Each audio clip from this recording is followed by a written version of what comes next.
Hey guys, welcome to the podcast. तो आज हमारे साथ स्वप्निल तिवारी है, जिनकी जे मीन्स में 99.96 परसेंटाइल एंड 707 रैंक थी, एंड एडवांस में उनकी 788 रैंक थी। उनसे पूछते हैं कि उनका एडवांस के टाइम पे उनका क्या रिएक्शन था उनके रिजल्ट पे, and how he is happy with it, and क्या था, बताइए। लाइक एक्सपेक्टेड तो ये था कि जिस हिसाब से मार्क्स आ रहे थे और प्रीवियस ईयर के हिसाब से भी कि अंडर 500 तो बहुत इजीली आ सकती थी, बट ठीक है, थोड़ा इस बार कुछ क्वेश्चंस के कारण, मार्किंग के कारण ऊपर नीचे हुआ, तो ठीक है। जो रैंक देखने के बाद सेटिस्फाई हो गया था, बेटर है। ओके। एंड आपने अपनी जर्नी कब से स्टार्ट करी थी? क्लास 10 से या 9 से या 11 नहीं, से? मेरी जर्नी तो ये कह सकते हैं, अगर बहुत स्ट्रिक्टली मैंने स्टार्ट की हो तो 11th की मिड से थी। ओके। कि उसके पहले तो काफी अननोन टाइप था कि उतना कुछ पता नहीं। ओके, 11th में आपने कौन से बैच से स्टार्ट किया, and आपने कैसे फॉलो किया, बताना। अर्जुना 2024, और फिर वहाँ पे अर्जुन, आपने 1.2 किया था या 2.2 किया था? 1.2 से लिया था। कुछ बैकलॉग्स थे, बट उसको 2.2 से कवर करके 1.2 में रेगुलर आ गया था। अच्छा, 1.2 में रेगुलर थे, एंड कुछ जो से बैकलॉग से आपने वो अर्जुन 2.2 से क्लियर कर लिए थे, राइट? हम्म। एंड आपने कितने टेस्ट दिए थे क्लास 11th में? 11th में लाइक उतने टेस्ट तो नहीं दिए थे, बैचेस में होते थे, बट स्किप करने पड़ते थे क्योंकि उतने मार्क्स नहीं आते थे उस टाइम पे। ओके, बट आपके कितने रियलाइज हुआ मार्क्स? बाद में कि वो प्रॉब्लम थी। Okay, okay. आपकी क्लास 11th में कितने मार्क्स आ रहे थे ऑलमोस्ट, लाइक अगर आपने टेस्ट दिए जो? 150 प्लस ही आते थे, बट स्टिल मतलब वो कहते हैं ना कि जंप नहीं हो पा रहे थे मार्क्स 200 के अबव। एंड आप 11th में पीडब्ल्यू के टेस्ट दे रहे थे और कोई भी दे रहे थे? ओनली पीडब्ल्यू के देता था। ओके, कोई पीडब्ल्यू के आप दे रहे थे, एंड एक्सटर्नल सोर्स नहीं। ओके। एंड आपने पहले अर्जुना 1.0 फॉलो किया, फिर आपने क्लास आपके कितने बैकलॉग लगभग रहे होंगे 11th क्लास में? 11th क्लास में ऐसे तो कोई बहुत बड़ा बैकलॉग नहीं था। बस हाँ, वो एक बेसिक मैथमेटिक्स लेट स्टार्ट करने के कारण तो उसको 2.2 से कवर किया था मैंने। ओके। एंड फिर आपकी 11th चली गई थी, एंड आपने 12th में कौन सा बैच फॉलो किया? 12th में लक्ष्य 1.2, जो कि अर्जुना के जस्ट बाद रिलीज हुआ था, एनडी की। एंड लक्ष्य 1.0 आपने रेगुलरली पूरा कंप्लीट किया था? पूरा कंप्लीट स्टार्टिंग टू एंड तक। ओके। एंड जैसे आपका कोई आपको कोई डिस्ट्रैक्शंस रही क्लास 11th एंड 12th में, कोई एज सच? डिस्ट्रैक्शन तो नहीं, बट कह सकते हैं कि जहाँ टाइम मेजरली जाता था वो एक स्कूल वाला पोर्शन था 12th में। क्योंकि आप स्कूलिंग में रेगुलर थे काफी या डमी थे? काइंड ऑफ डमी था, बट फिर भी वहाँ के प्रोजेक्ट्स काफी देते थे एंड होमवर्क दे देते थे, तो उसमें लग अच्छा, मतलब जाता था डमी टाइम। में मेनली वो काम वर्क करवाते थे कि ये प्रोजेक्ट करो, ये सब चीजें करते रहो। एंड में आपको सबमिट करके देना पड़ता है इंटरनल, उनके जो मार्क्स होते इंटरनल असेसमेंट एंड बाकी सब चीजें। हैं, वो सब करके देना पड़ता है। आपने कोई 11th एंड 12th क्लास में बुक फॉलो करी थी? बुक 12th में मैं तो अचीव ही करता था, काफी मतलब हेल्पफुल है। अगर कोई 12th में अपनी फिजिक्स को चाहता है कि बहुत बेसिक से मेरे बोर्ड लेवल, मेंस लेवल और एडवांस तक कवर हो गया, तो उसको अचीव ही जरूर करनी चाहिए। मतलब मस्ट है, अगर कोई कर पाए तो मस्ट है ये चीज। ओके, तो आपने फिजिक्स में कहीं ना कहीं अच्छी भी लगाई थी क्लास 11 12th में, एंड और केमिस्ट्री में? कैलकुलस कोर मैथ्स में। अच्छा, कैलकुलस कोर मैथमेटिक्स में। एंड केमिस्ट्री में कौन सी लगाई थी आपने? केमिस्ट्री में नहीं, कोई बुक नहीं फॉलो की थी केमिस्ट्री में। अच्छा, मतलब आपने स्ट्रॉन्ग 11th थी बस कुछ नहीं थी, हाँ। ओके, 11 12 में आपने कोई मतलब केमिस्ट्री में बुक नहीं लगाई। फिजिक्स में कहीं ना कहीं आपने अच्छी भी लगाई, एंड मैथ्स में कहीं ना कहीं कैलकुलस कोर लगाई, सचिन सर वाली। ओके। एंड फिर आपकी कहीं ना कहीं स्मूथली जर्नी थी क्लास 12 तक, राइट? आपकी हाँ, मीन्स में लास्ट ईयर परसेंटाइल क्या थी? 99.60। अच्छा, 99.60 आपकी थी। जब आपकी 99.60 परसेंटाइल आई, तो आपके माइंड में क्यों आया कि आपने ड्रॉप लेना? आपकी एडवांस में कितनी रैंक थी लास्ट ईयर? एडवांस में 10,000 रैंक, ओके, मेंस 10,000 में रैंक थी। 6,000, हाँ। आपके माइंड में ये क्यों नहीं आया कि लाइक आप कोई कॉलेज ले लो जे मीन्स के थ्रू लास्ट ईयर? वो इंटरनल नहीं सेटिस्फाई हो रहा था कि यार एनआईटी ट्रिची में भले इलेक्ट्रिकल मिल रही है, बट आईआईटी का जो फील है वो मन में था कि जाना है कहीं ना कहीं कैसे भी बस। ओके। एक आपने इंटरनल काउंसलिंग सेटिस्फेक्शन वाली बात होती है। आपने काउंसलिंग अटेंड करी थी लास्ट ईयर वैसे? काउंसलिंग अटेंड करी थी। ओके, एंड आपको क्या अलॉट हुआ था लास्ट ईयर काउंसलिंग में? वहाँ पे आईआईटी धनबाद में केमिकल। ओके, मतलब कहीं ना कहीं आपने टायर 2 की आईआईटीज में केमिकल को कहीं ना कहीं अवॉइड किया कि उससे बेटर लग थैंक गई यू इस फॉर। साल। इस ईयर आपकी और इस साल तो advance better branch and college सब कुछ ठीक ही मिल रहा है। हाँ, इस बार तो बेटर ब्रांच एंड कॉलेज है कहीं न कहीं। इस बार आप कहाँ जा रहे हो इस टाइम? सेकंड राउंड में मुझे आईआईटी रुड़की सीएसई अलॉट हुआ। ओके, मतलब आप आईआईटी रुड़की सीएसई जा रहे हो। तो उसके साथ आप हम्म। सैटिस्फाइड हो या आपका मतलब ऐसे है कि नेक्स्ट राउंड तो कुछ अच्छा मिल जाए? और सेटिस्फाइड हूँ मैं, बट स्टिल एक दिल्ली एमएनसी के लिए ट्राई करता हूँ, बस लोकेशन वाइज, बाकी कोई दिक्कत नहीं है। ओके, मतलब क्योंकि आपने फ्लूट रुड़की कहीं मेरे न यहाँ कहीं से की। थोड़ा दूर पड़ जाएगा, सही है, बाकी कोई प्रॉब्लम नहीं है। आप 11th एंड 12th में कितने घंटे पढ़ते थे डेली? 11th एंड 12th में 7 to 8 hours कह सकते हैं। 7 to 8 आवर्स इंक्लूडिंग क्लासेस या एक्सक्लूडिंग क्लासेस? सब कुछ, हाँ। अच्छा, 7 to 8 आवर्स लगभग आपका रहता हाँ, था। Including classes. And drop year में आपका कैसे स्टडी शेड्यूल था and time table? Drop year में रेगुलर क्लासेस फॉलो की, क्योंकि लास्ट ईयर से जो सबक मिला था वो ये था कि रेगुलर ना हो पाना ही सबसे बड़ा वो है कि आपकी रैंक को वही पीछे ले जाता है, उसके अलावा कोई फैक्टर नहीं है जो कहीं ना कहीं प्रॉब्लम जो एंड आप समझ में आ गई थी, फिर उसके बाद रेगुलर क्लासेस ही फॉलो करी थी।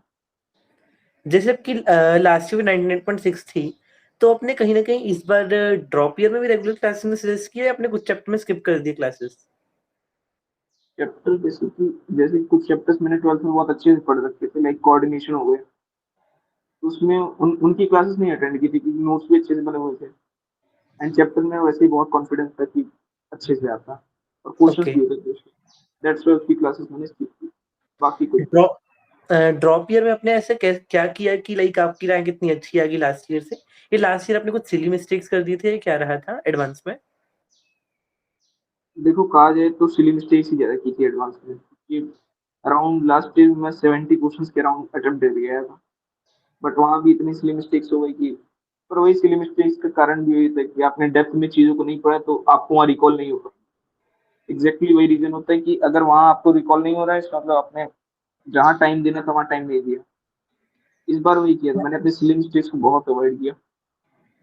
That's why. और ओके। इस बार भी 70 to 75 क्वेश्चंस ही अटेम्प्ट किए थे, बट एक्यूरेसी ज्यादा रही थी मार्क्स। हाँ, कहीं न कहीं एक्यूरेसी ज़्यादा मैटर करती है। आपका बिल्कुल। रिवीजन शेड्यूल क्या था 11th, 12th and drop year में? रिवीजन मैं एक तो टेस्ट के बाद करता था। सब लोग कहते हैं टेस्ट के पहले करना चाहिए, बट मैं टेस्ट के बाद करता था।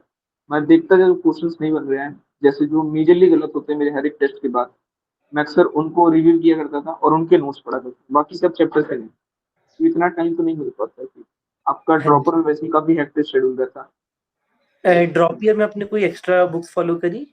हाँ, इस बार फिजिक्स में मैंने की थी, जैसे एसबीटी हो गई, इरोडोव की थी, तो पाथफाइंडर में मैंने की थी, मतलब एक चैप्टर स्टार्टिंग में उसका मैंने कुछ किया इरोडोव आपने था। सिलेक्टेड करी या फुल करी? स्टार्टिंग में तो फुल की थी, 11th वाला पार्ट फुल था, बाद में 12th के लिए सिलेक्टेड क्वेश्चन किए। ओके, एंड जैसे आपने एसबीटी करी तो आपने उसका लेवल 1 किया, 2 किया या 3 भी किया था? हम्म। लेवल 1 2 3 स्टार्टिंग के चैप्टर्स नहीं कर पाया था क्योंकि टाइम बाद में कम पड़ने लगा। बाद में ओके, फिर मतलब लेवल 1 एंड लेवल 2 कंप्लीट की थी। ओके, इनिशियली आपने लेवल 1 2 3 तीनों करने की कोशिश करी थी, फिर बाद में जैसे-जैसे हम्म। टाइम जाता गया तो 1 एंड 2 आपने एटलीस्ट कर लिए थे। हाँ। एंड आपको क्या लगा लाइक आपने इरोडोव करी, एसबीटी करी एंड बाकी सब चीज़ें करी, तो आपको सिमिलैरिटी मिली जेईई एडवांस 2026 में? कुछ थोड़ी बिल्कुल। बहुत? स्पेशली अगर कोई एसबीटी करता है तो उसकी लैंग्वेज प्रॉब्लम में बहुत इंप्रूवमेंट आता है। वो चीजों को जल्दी क्लिक करके फिर एग्जामिनेशन में मेन पॉइंट तो वही है कि आप कितनी जल्दी क्वेश्चन को पढ़ के उसको क्लिक करने के बाद आप सॉल्व करके उसका आंसर निकल पाते हैं। और वो एसबीटी में मुझे लगता है कि काफी बेटर तरीके से अप्रोच किया गया उस चीज को। तो अगर किसी को टाइम मिलता है तो they must have to solve as. Okay. And आपने जैसे 99.96 लाए जेईई मेंस में, तो आप बच्चों को क्या गाइड करना चाहोगे ताकि वो इतनी लैब लाए 99.5 plus percentile in the JEE mains इतनी आपके जितनी? लाइक फिजिक्स में देखो, उनको क्या करना चाहिए, केमिस्ट्री में क्या और मैथ्स में क्या? मेंस में बहुत ज्यादा आपके कंसेप्ट डेप्थ में नहीं पूछे जाते, वहां आपकी एक तरीके से एक्यूरेसी चेक होती है। तो जितने हो सके मेंस के पहले, हो सके तो सितंबर से टेस्ट देना स्टार्ट कर दो, और इतने टेस्ट दो कि आपकी एक्यूरेसी मतलब टॉप लेवल पे हो जाए। आपके सामने हार्ड सवाल भी है तो आप भले छोड़ दो, लेकिन आपसे इजी सवाल ना पूछे कहीं भी। ईज़ी और मीडियम एटलीस्ट कहीं न कहीं हो जाए। एंड टेस्ट सीरीज़ क्योंकि आपने मेंस कौन-कौन इज सी जस्ट फॉलोज़ करी एक्यूरेसी। थी? कौन सा? Test series? टेस्ट सीरीज तो पीडब्ल्यू की फॉलो की थी। ओके, लाइक मैथेंगो एंड ऐसे कुछ नहीं किया था आपने? नहीं, मैं थैंक यू नहीं ली थी। ओके, तो आपने कहीं न कहीं टाइम नहीं पीडब्ल्यू की बच पा रहा टेस्ट था मेरे पास, क्योंकि मैं पीडब्ल्यू के मेरे पास 12th की भी काफी सारे टेस्ट बचे थे, मैं वहां भी एनालाइज कर लिया करता था। और फिर मंजिल बैच ये सब में कई जगह आपके पास टेस्ट आते रहते हैं, तो आप उसको भी यूज कर सकते हो। आपका मेन एडवांस तो के ये टेस्ट में क्या जहाँ से स्कोर आपको आ रहा बेस्ट था? मिल सके। आपका एडवांस के टेस्ट एडवांस में के क्या टेस्ट स्कोर आ रहा था before 2026 advance? Around 250। Around 250, right? तो हाँ, कहीं ना कहीं हर एक एक पेपर चीज में। एक चीज तो कहीं ना कहीं देखी जाती है कि जितना आपका टेस्ट में स्कोर है उससे थोड़ा सा कम तो हो ही जाता है एडवांस में, या कोई भी एडवांस में एग्जामिनेशन। तो ये मस्ट है, ये होता है कि क्योंकि वहाँ टेम्परामेंट भी थोड़ा चेक होता है। आप घर में टेस्ट दे रहे हो और वहाँ धूप में जाते हो एकदम तपती हुई गर्मी में, तो वहाँ डिफरेंस दिखेगा। आपका फेवरेट सब्जेक्ट कौन सा रहा है जर्नी में, केमिस्ट्री, फिजिक्स और मैथमेटिक्स? मेरा फेवरेट एक्चुअली फिजिक्स है, क्योंकि उसमें काम ज्यादा चलता है। ओके। कहीं ना कहीं आप 22S2 जो कि टफेस्ट शिफ्ट थी उसमें 245 मार्क्स लाए थे, तो आपको कैसा फील हो रहा था उस टाइम कि आपके 245 मार्क्स आए टफेस्ट शिफ्ट में? लाइक उस टाइम तो लगा था कि 245 मार्क्स पे उतने अच्छे परसेंटाइल नहीं जा पाएगी, लेकिन 99.878 तक पहुंच पाऊंगा। बट क्योंकि वो टफेस्ट बन गई तो उसमें परसेंटाइल भी इंक्रीज हुए, हम्म। तो एंड गुड जैसे फील हुआ। आपका जनवरी का रिजल्ट आया था तो सबसे पहले किसने खोला था, आपने खोला था या आपके पेरेंट्स ने? सबसे पहले मैंने ही खोला था अपने पेरेंट्स के सामने, लाइक मदर के सामने, उनके सामने। And how was your parents reaction at your result of the JEE mains in advance 2026? बहुत हैप्पी थे, वो खुश थे काफी। ओके। एंड कहीं ना कहीं जिससे अगर मान लो कोई बच्चा ड्रॉप ईयर में है तो आप उसको क्या बोलना चाहोगे कि उसको क्या करना चाहिए कहीं ना कहीं? ड्रॉप ईयर में अपनी कंसिस्टेंसी कभी मत टूटने देना, क्योंकि जहां तुमने कंसिस्टेंसी तोड़ी प्रॉब्लम वहीं से शुरू होगी। और बुक सॉल्विंग जरूर करना, क्योंकि ड्रॉप ईयर में ये होता है कि आप जितने ज्यादा क्वेश्चंस करेंगे, क्योंकि टाइम आपके पास बचता है काफी ज्यादा, हम्म ये हो हम्म सकता है कई कई चीजें आपने सॉल्व की हो पहले से। बुक्स तो मस्ट है, क्योंकि टाइम इसके लिए तो निकालना पड़ेगा। मैथ्स में आपने कौन सी बुक सॉल्व करी थी ड्रॉप ईयर में? मैथ्स में मैंने जो है पीडब्ल्यू के मॉड्यूल्स किए थे, और कैलकुलस कोड के कुछ सिलेक्टेड पार्ट जो कि लास्ट ईयर नहीं बनते थे, टफ लगते थे, वो पार्ट्स को रिट्राई किया। ओके। एंड केमिस्ट्री में कहीं ना कहीं आपने क्या प्रेफर किया था कि आपकी केमिस्ट्री तो अच्छी हो ही गई होगी ड्रॉप में? केमिस्ट्री में एक तो मॉड्यूल्स और एक एन अवस्थी मैंने की थी, अच्छी किताब थी बस, और एक नीरज कुमार, मतलब डिफरेंट डिफरेंट चैप्टर जहाँ जहाँ से अच्छे अच्छे मिल पाए थे वो किया था। मतलब जहां पर क्वालिटी ऑफ द क्वेश्चन ज्यादा अच्छे लगे आपको कि इस चैप्टर में ये तो इसमें ये है। जहाँ पे ज्यादा आपको कंसेप्ट कवर हो पाए थे। ओके। आपने एनसीईआरटी पे क्या कहना चाहोगे कि एनसीईआरटी हमें इनऑर्गेनिक और ऑर्गेनिक के लिए करनी चाहिए या क्या for the advance and means? Must है, इनऑर्गेनिक के लिए तो मस्ट है, और ऑर्गेनिक में भी आपकी बेसिक कई सारे कंसेप्ट को क्लियर करती है, तो एनसीईआरटी को छोड़ के तो आगे नहीं। एंड आप जो उनसे जैसे chapters like PNC and probability आपको कैसे लगते थे अपने जेई ड्यूरेशन में? पीएनसी प्रोबेबिलिटी देखो, मेन तक तो ठीक लगते हैं, बट जहाँ एडवांस में आते हैं वहाँ वो सबसे ज्यादा प्रॉब्लमेटिक चैप्टर्स वही होते हैं। हाँ मतलब कहीं बट ना कहीं सोचना उसमें ज्यादा ही पड़ता है आउट ऑफ द माइंड। सोचना ज्यादा पड़ता है और आपको टाइम भी ज्यादा देना पड़ता है उन क्वेश्चन को रीड तक करने हाँ। के लिए। तो उसके लिए तो मैं यही था कि अगर इजी क्वेश्चन आ गया तो मैं डेफिनेटली उसको कर दूंगा, और जहाँ मुझे लगता था कि ये थोड़ा सा रेंज की बाहर जा रहा है वहाँ उसको स्किप करना बेटर होता है, एडवांस में तो स्पेशली। एंड रोटेशन चैप्टर आपको कैसा लगता था फिजिक्स में फॉर द एडवांस? रोटेशन में अच्छा लगता था कि उसमें फिजिक्स में इस बार पकड़ थी तुम्हें, बट स्टिल ओके। पता होता है कि कौन से होने और कौन से क्वेश्चन नहीं है, ये ओके। आपके बैक एंड ऑफ माइंड में चलते रहने चाहिए। आपके कितने मार्क्स थे इस बार एडवांस 2026 में? एडवांस में थे 219 मार्क्स। अच्छा, आपके 219 मार्क्स थे। एंड आपके हाईएस्ट किस में थे पीसीएम में? केमिस्ट्री में था। अच्छा, केमिस्ट्री कहीं ना कहीं। हम्म केमिस्ट्री में कितने थे आपके वैसे लगभग? केमिस्ट्री में 81 थे, केमिस्ट्री में 81 मार्क्स थे, एंड फिजिक्स एंड मैथ्स में दोनों में सेम थे, 69 एंड 69। ओके, मतलब फिजिक्स एंड मैथ्स में भी अच्छे थे एंड केमिस्ट्री में तो बहुत अच्छे थे कहीं ना कहीं मार्क्स, अगर देखा जाए तो। एंड जैसे ही आपने मतलब पेपर वन देखा तो how you felt after giving that paper इस बार? पेपर वन में मेरे साथ ये प्रॉब्लम थी कि मैं थोड़ा सा स्पीड को नहीं सही कर पाया था, कि पेपर वन में क्वेश्चंस बन तो रहे थे बट टाइम टेकिंग थे। पेपर वन हम्म। के बाद ये रियलाइज हुआ कि पेपर को थोड़ा स्पीड में करना है, पेपर हार्ड तो उतना नहीं है, बट इसमें स्पीड मेंटेन करनी है। ये फीलिंग थी मेरी पेपर वन के बाद। फिर पेपर टू में स्पीड मेंटेन करके बेटर स्कोर तो पेपर टू में ही है। Okay, better score paper two में था।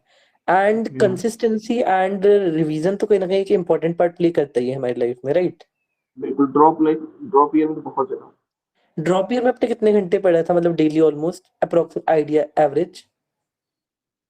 13 to 14 आवर कह सकते हैं।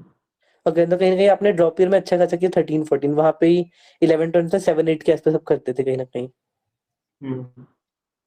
Consistently. Okay, and that's it I think.